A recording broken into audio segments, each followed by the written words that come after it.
Myself doctor Vaishali. આજે આપણે આ વિડીયોમાં વાત કરીશું કે ડાયાબિટીસ અને બોડી ફેટ શુગર વધુ લેવાના કારણે કઈ રીતે વધે છે।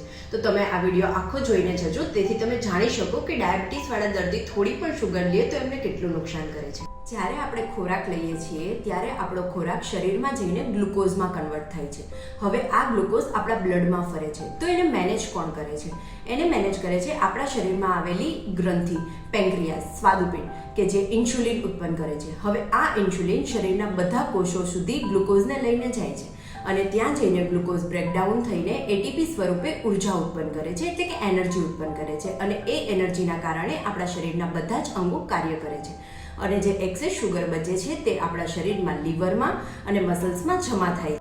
પરંતુ આપણે એટલેથી અટકી નથી જતા, આપણે વધારેમાં વધારે શુગર ખાઈએ છીએ, વધારેમાં વધારે ખોરાક લઈએ છીએ, ઓવર ઇટિંગ કરીએ છીએ, જેના કારણે આપણા શરીરમાં ઇન્સ્યુલિન વધારે પડતું ઉત્પન્ન થાય છે કે શુગર લેવલને મેનેજ કરવા માટે।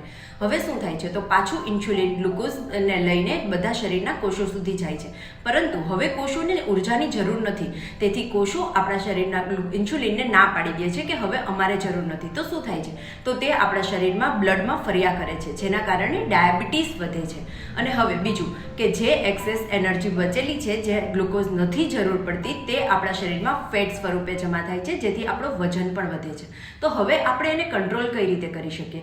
તો કંટ્રોલ કઈ રીતે કરી શકીએ એની માહિતી મેં ડિસ્ક્રિપ્શનમાં આપેલી છે, તો તમે બધા વાંચીને જજો। Thank you.